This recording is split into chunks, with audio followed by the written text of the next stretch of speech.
Hello बच्चों, आपका स्वागत है आपके अपने यूट्यूब चैनल गुरुकुल एकेडमी पर। आज हम जो चैप्टर 5 था बायोलॉजी के, उसके बाकी बचे हुए क्वेश्चनों को देखने वाले हैं। तो आज पार्ट 2 वीडियो होने वाले हैं। अगर पार्ट 1 वीडियो आप नहीं देखें तो उसे भी जाकर देख लीजिए। अब वीडियो में आप अंत तक बने रहें ताकि आप समझ सकें कि जो चैप्टर 5 है उसमें से किस प्रकार के क्वेश्चन आपको बोर्ड एग्जाम में पूछे जा सकते हैं, और उसी से संबंधित जितने भी महत्वपूर्ण ऑब्जेक्टिव क्वेश्चन है इस सीरीज में हम कवर करेंगे। तो आप वीडियो में अंत तक बने रहें और इसी प्रकार से जुड़े रहें। चैनल को सब्सक्राइब करके हमें सपोर्ट करें ताकि मेरा भी मनोबल बना रहे और हम आपके लिए प्रतिदिन इसी प्रकार के वीडियो लाते रहें। तो चलिए शुरू करते हैं आज के पहले क्वेश्चन से। आज का पहला क्वेश्चन है, इसमें पूछा गया है कि जो क्वेश्चन नंबर 31 है, इसमें पूछा है कि किसी पारिस्थितिकी तंत्र में ऊर्जा को ग्रहण करने वाले होते हैं। किसी पारिस्थितिकी तंत्र में ऊर्जा को ग्रहण करने वाले निम्नलिखित में से क्या होते हैं। 31 का सही उत्तर ऑप्शन ए हो जाएगा। जो ऊर्जा ग्रहण करते हैं उसे उत्पादक कहते हैं, यानी कि सूर्य के ऊर्जा को ग्रहण करके अपने लिए भी भोजन तैयार करते हैं और अन्य जीवों के लिए भी भोजन तैयार करते हैं, वो ऊर्जा ग्रहण करते हैं। तो 31 का सही उत्तर ऑप्शन ए हो जाएगा, उत्पादक। अगला क्वेश्चन नंबर 32, इसमें पूछा है कि सूर्य के विकिरण ऊर्जा का ग्रहण किसी पारिस्थितिकी तंत्र में किसके द्वारा किया जाता है। सूर्य के विकिरण ऊर्जा का ग्रहण किसी पारिस्थितिकी तंत्र में किसके द्वारा किया जाता है। तो सही उत्तर ऑप्शन सी हो जाएगा, उत्पादक। अगला क्वेश्चन नंबर 33, निम्नांकित में से कौन जैव अनिम्नीकरण पदार्थ है।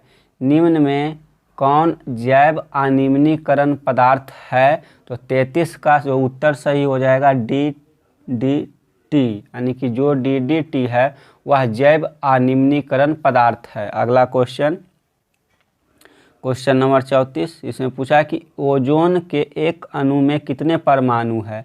ओजोन के एक अणु में कितने परमाणु हैं। तो टोटल परमाणु 3 होती है, यानी कि जो O होता है वह मतलब कि नवजात ऑक्सीजन होता है, इसे O2 को हम ऑक्सीजन बोलते हैं और O3 को हम ओजोन बोलते हैं। तो O हो गया नवजात ऑक्सीजन, O2 हो गया ऑक्सीजन, O3 हो गया ओजोन, यानी कि ऑक्सीजन के 3 परमाणुओं से मिलकर ओजोन के एक अणु बने रहते हैं। तो 34 का सही उत्तर ऑप्शन सी हो जाएगा। अगला क्वेश्चन है क्वेश्चन नंबर 35, इसमें पूछा है कि जैव आवर्धन का मुख्य कारण है। जैव आवर्धन का निम्नलिखित में से मुख्य कारण क्या है। तो 35 का सही उत्तर ऑप्शन डी हो जाएगा। इनमें से सभी जैव आवर्धन का जो मुख्य कारण है वह है कीटनाशक का उपयोग, उर्वरक का उपयोग, पीड़कनाशक का उपयोग, ये सभी जैव आवर्धन का मुख्य कारण है। अगला क्वेश्चन नंबर 36, इसमें पूछा गया कि क्लोरोफ्लोरोकार्बन का मुख्य स्रोत क्या है। क्लोरोफ्लोरोकार्बन उत्पन्न होने का मुख्य स्रोत क्या है। तो 36 का सही उत्तर ऑप्शन डी हो जाएगा। इनमें से सभी जैसे एरोसॉल, झागदार शेविंग क्रीम, कीटनाशक, इन सभी पदार्थों से जो है वह क्लोरोफ्लोरोकार्बन यानी कि CFC का उत्पादन होता है, जो कि ओजोन परत के लिए हानिकारक होता है। तो 36 का सही उत्तर ऑप्शन डी हो जाएगा। अगला क्वेश्चन नंबर 37, इसमें पूछा है कि विभिन्न मानव गतिविधियों द्वारा हम निम्नलिखित में से क्या कर रहे हैं। तो 37 का सही उत्तर ऑप्शन बी, हम पारिस्थितिकी तंत्र असंतुलित कर रहे हैं विभिन्न मानव गतिविधियों के द्वारा। तो 37 का सही उत्तर ऑप्शन बी हो जाएगा। अगला क्वेश्चन है क्वेश्चन नंबर 38, इसमें पूछा कि जैव अनिम्नीकरण पदार्थ की मात्रा एक पोषी स्तर से अगले स्तर में जैव अनिम्नीकरण पदार्थ की मात्रा एक पोषी स्तर से अगले पोषी स्तर में क्या होता है, घटता है, बढ़ता है, स्थिर रहता है, इनमें से कोई नहीं। 38 का सही उत्तर ऑप्शन बी हो जाएगा, बढ़ जाता है पोषण स्तर। अगला क्वेश्चन नंबर 39, में पूछा कि मनुष्य एवं तिलचट्टा निम्नलिखित में से किस श्रेणी के जंतु कहलाते हैं। मनुष्य एवं तिलचट्टा दोनों निम्नलिखित में से किस श्रेणी के जंतु कहलाते हैं। तो 39 का सही उत्तर हो जाएगा ऑप्शन डी, यानी कि सर्वाहारी। जो तिलचट्टा है, तिलचट्टा मांस भी खाता है और अन्य भी खाता है। उसी प्रकार से मनुष्य भी मांसाहारी और शाकाहारी दोनों है। तो 39 का सही उत्तर ऑप्शन डी हो जाएगा। तिलचट्टा एवं मनुष्य दोनों सर्वाहारी है। अगला क्वेश्चन नंबर 40, निम्नलिखित में कौन एक आहार श्रृंखला बनाते हैं? निम्नलिखित में कौन आहार श्रृंखला बनाते हैं? तो 40 का सही उत्तर ऑप्शन सी हो जाएगा। जो ऑप्शन सी में है वह एक आहार श्रृंखला बन रहा है। जैसे घास को बकरी खाती है, बकरी को मनुष्य खाता है, इस प्रकार से यह एक आहार श्रृंखला है। बाकी जो ऑप्शन है उसमें ऐसा नहीं हो रहा है। बाकी के जो 3 ऑप्शन है वो गलत है, ऑप्शन सी सही है। अगला क्वेश्चन नंबर 41, इसमें पूछा है कि ग्लोबल वार्मिंग के लिए उत्तरदायी गैस है। तो निम्नलिखित में से ग्लोबल वार्मिंग के लिए उत्तरदायी गैस कौन से हैं? तो 41 का सही उत्तर हो जाएगा। 41 का सही उत्तर ऑप्शन सी हो जाएगा, यानी कि कार्बन डाइऑक्साइड, यानी कि CO2 हो जाएगा। यहाँ CO3 नहीं, CO2 हो जाएगा। तो 41 का सही उत्तर ऑप्शन सी हो जाएगा। अगला question carbon dioxide. Question number 42, इसमें पूछा है कि जैव निम्नीकरण अवशिष्ट पदार्थों का समूह इनमें से कौन है? जैव अनिम्नीकरण अवशिष्ट पदार्थों का समूह इनमें से कौन है? तो 42 का सही उत्तर हो जाएगा ऑप्शन ए, यानी कि गोबर, पेपर एवं फलों के छिलके, ये सभी जैव निम्नीकरण अवशिष्ट पदार्थ है जो आसानी से कंपोस्ट हो जाते हैं, यानी कि ये विघटित हो जाते हैं। लेकिन बाकी के जो ऑप्शन है उसमें से कोई जो वस्तु है वो विघटित नहीं होता। जैसे ऑप्शन बी में प्लास्टिक है, या अपघटित नहीं होता है। दवा के जो खाली डिब्बे होते हैं, बोतल होते हैं, ये अपशिष्ट नहीं होता है। प्लास्टिक अपशिष्ट नहीं होता है। तो तीनों वस्तु, यानी कि जो ऑप्शन ए में है, ऑप्शन ए में सभी वस्तु जैव अवशिष्ट है जो कि निम्नीकरण हो सकते हैं। अगला क्वेश्चन नंबर 43, इसमें पूछा है कि कचरे का प्रबंधन इसके द्वारा हो सकता है। तो निम्नलिखित में से किसके द्वारा कचरे का प्रबंधन हो सकता है? तो 43 का सही उत्तर ऑप्शन डी हो जाएगा। इनमें से सभी, जैसे कुछ कचरे का पुनः चक्रण होता है, शहर से बाहर जला देना, गड्ढों को भरने में उपयोग करना, इस प्रकार से हम कचरे का उपयोग कर सकते हैं। अगला क्वेश्चन नंबर 44, इसमें पूछा है कि किस क्रिया द्वारा हानिकारक रसायन खाद्य पदार्थों में एकत्र हो जाते हैं जो धोने में भी नहीं हटते?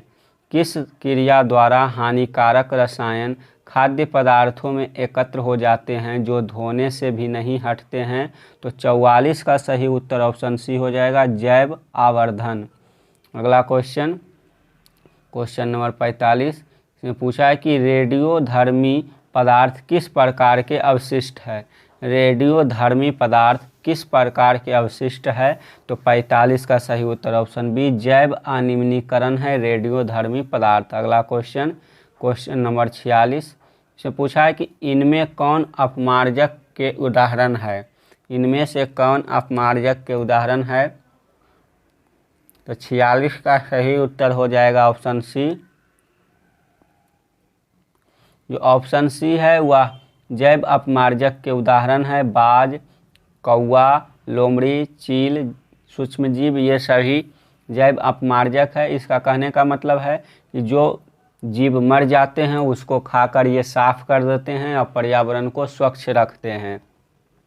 तो 46 का सही उत्तर सी हो जाएगा। अगला क्वेश्चन नंबर 47, इसमें पूछा है कि आहार जाल में जीव अवस्थित होते हैं। तो निम्नलिखित में से आहार जाल में किस प्रकार के जीव अवस्थित होते हैं? तो 47 का सही उत्तर ऑप्शन सी हो जाएगा, एक से अधिक पोषी स्तर पर जीव स्थित होते हैं। अगला क्वेश्चन नंबर 48, संख्या का पिरामिड होता है। तो संख्या का पिरामिड निम्नलिखित में से किस प्रकार का होता है? तो संख्या का पिरामिड ए और बी दोनों प्रकार की होता है, ऊर्ध्वाधर और व्युत्क्रमित दोनों प्रकार के होता है। तो 48 का सही उत्तर सी हो जाएगा। अगला क्वेश्चन नंबर 49, इसमें पूछा कि निम्नांकित में किसे आप उपभोक्ता की श्रेणी में रखेंगे? निम्नांकित में से किसे आप उपभोक्ता की श्रेणी में रखेंगे? 49 का सही उत्तर ऑप्शन सी, जंगली जानवर को। अगला क्वेश्चन नंबर 50, ने पूछा कि तालाब की आहार श्रृंखला में मछली किस स्थान पर है? तालाब की आहार श्रृंखला में मछली किस स्थान पर है? तो 50 का सही उत्तर ऑप्शन सी हो जाएगा, द्वितीयक उपभोक्ता के स्थान पर। अगला क्वेश्चन नंबर 51, इसमें पूछा गया है कि परितंत्र में आहार श्रृंखला का क्या महत्व है? परितंत्र में आहार श्रृंखला का क्या महत्व है? 51 का सही उत्तर ऑप्शन डी, ऊर्जा का एक स्तर से दूसरे स्तर तक प्रवाह परितंत्र में आहार श्रृंखला का महत्व है। अगला क्वेश्चन है क्वेश्चन नंबर 52, इसमें पूछा है कि हरे पौधे में सौर ऊर्जा का रूपांतरण किस रूप में होता है? हरे पौधों में सौर ऊर्जा का रूपांतरण किस रूप में होता है? तो 52 का सही उत्तर हो जाएगा ऑप्शन सी, ऊष्मा एवं रासायनिक ऊर्जा में रूपांतरित हो जाता है। अगला क्वेश्चन नंबर 53, इसमें पूछा है कि सौर ऊर्जा किस रूप में हरे पौधों में संचित रहती है? सौर ऊर्जा किस रूप में हरे पौधों में संचित रहता है? तो 53 का सही उत्तर ऑप्शन ए हो जाएगा, रासायनिक ऊर्जा में।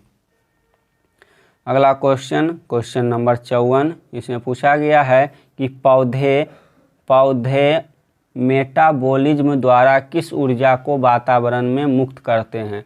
पौधे मेटाबॉलिज्म द्वारा किस ऊर्जा को वातावरण में मुक्त करते हैं? तो सही उत्तर ऑप्शन ए हो जाएगा, ऊष्मा ऊर्जा को। अगला क्वेश्चन नंबर 55, इसमें पूछा है कि शुद्ध प्राथमिक उत्पादकता है। शुद्ध प्राथमिक उत्पादकता निम्नलिखित में से क्या है? तो 55 का सही उत्तर ऑप्शन बी हो जाएगा, यानी कुल प्राथमिक उत्पादकता माइनस श्वसन कहलाता है शुद्ध प्राथमिक उत्पादकता। तो 55 का सही उत्तर ऑप्शन बी हो जाएगा, यानी कि जो कुल प्राथमिक उत्पादकता है उसमें हम श्वसन को घटा देंगे तो बन जाएगा शुद्ध प्राथमिक उत्पादकता, यानी कि जो जितना कुल ऑक्सीजन उत्पादित किया है पेड़ पौधा, उसमें से जितना पौधा ने ऑक्सीजन को श्वास के रूप में ग्रहण किया है, अगर उसे घटा देंगे तो बाकी का जो ऑक्सीजन पौधों ने बाहर निकाला है वो हो जाएगा शुद्ध प्राथमिक उत्पादकता। अगला क्वेश्चन नंबर 56, इसमें पूछा है कि निम्न में मृतजीवी या अपमार्जक कहलाते हैं। निम्न में मृतजीवी या अपमार्जक निम्नलिखित में से क्या कहलाते हैं? तो 56 का सही उत्तर हो जाएगा ऑप्शन डी, यानी कि ये तीनों जीव ही मृतजीवी या फिर अपमार्जक कहलाते हैं। मृतजीवी कहने का मतलब है कि वैसा जीव जो मरे हुए जंतुओं को खाते हैं उसे मृतजीवी कहते हैं। अपमार्जक कहने का मतलब है कि जो पूरी तरह से गंदगी को साफ कर दे। तो जो 56 का सही उत्तर हो जाएगा ऑप्शन डी, यानी कि लोमड़ी, गीद, चील ये सभी मरे हुए जीवों को खाते हैं और इसीलिए इसे हम मृतजीवी या फिर अपमार्जक कहते हैं। तो 56 का सही उत्तर ऑप्शन डी हो जाएगा। अगला क्वेश्चन नंबर 57, इसमें पूछा है कि किसी भी आहार श्रृंखला में प्रथम पोषी स्तर प्रायः किससे निर्मित होता है? किसी भी आहार श्रृंखला में प्रथम पोषी स्तर प्रायः किनसे निर्मित होता है? तो 57 का सही उत्तर ऑप्शन सी हो जाएगा, यानी कि उत्पादक से। क्वेश्चन नंबर 58, पूछा है कि निम्न में से कौन सबसे ज़्यादा प्रकाश संश्लेषण उत्पादक बनाता है? निम्न में कौन सबसे ज़्यादा प्रकाश संश्लेषी उत्पाद बनाता है? तो 58 का सही उत्तर ऑप्शन बी हो जाएगा, जलीय पौधे जो है वह सबसे अधिक प्रकाश संश्लेषी उत्पाद बनाता है। तो 58 का सही उत्तर ऑप्शन बी हो जाएगा। अगला क्वेश्चन है क्वेश्चन नंबर 59, से पूछा गया कि सूर्य के विकिरण ऊर्जा का ग्रहण कौन करता है? सूर्य के विकिरण ऊर्जा का ग्रहण निम्नलिखित में से कौन करता है? तो 59 का सही उत्तर ऑप्शन सी, उत्पादक करता है। अगला क्वेश्चन नंबर 60, इसमें पूछा है कि जल जीवशाला किसके अंतर्गत आता है? जल जीवशाला किसके अंतर्गत आता है? तो 60 का सही उत्तर ऑप्शन बी हो जाएगा, कृत्रिम पारिस्थितिकी के अंतर्गत जीवशाला, जल जीवशाला जो है वो आते हैं कृत्रिम पारिस्थितिकी तंत्र के अंतर्गत। तो 60 का सही उत्तर ऑप्शन बी हो जाएगा। क्वेश्चन नंबर 61, मृतजीवी किसका भक्षण करते हैं? मृतजीवी निम्नलिखित में से किसका भक्षण करते हैं? तो 61 का सही उत्तर हो जाएगा ऑप्शन ए, यानी कि जो मृत जीव एवं जंतु हैं उसका भक्षण करते हैं मृतजीवी जीव जंतु। तो 61 का सही उत्तर ऑप्शन ए हो जाएगा। अगला क्वेश्चन है क्वेश्चन नंबर 62। इसमें पूछा है कि सूर्य की पराबैंगनी किरणें मनुष्य में कौन सी बीमारी उत्पन्न कर सकती है। सूर्य की पराबैंगनी किरणें मनुष्य में कौन सी बीमारी उत्पन्न कर सकती है। तो 62 का सही उत्तर हो जाएगा ऑप्शन सी, फेफड़े का कैंसर उत्पन्न कर सकता है। अगला क्वेश्चन है क्वेश्चन नंबर 63। इसमें पूछा गया है कि वन पारिस्थितिकी तंत्र में शेर होता है। वन पारिस्थितिकी तंत्र में निम्नलिखित में से किस श्रेणी में होता है। तो 63 का सही उत्तर ऑप्शन डी हो जाएगा, यानी कि तृतीयक उपभोक्ता के अंतर्गत आता है वन में शेर। अगला क्वेश्चन है क्वेश्चन नंबर 64। इसमें पूछा गया है कि अंटार्कटिका के ऊपर ओजोन स्तर में आई कमी को कहते हैं। अंटार्कटिका के ऊपर ओजोन स्तर में आई कमी को हम निम्नलिखित में से क्या कहते हैं। तो सही उत्तर ऑप्शन सी, उसे हम ओजोन छिद्र कहते हैं। अगला क्वेश्चन क्वेश्चन नंबर 65।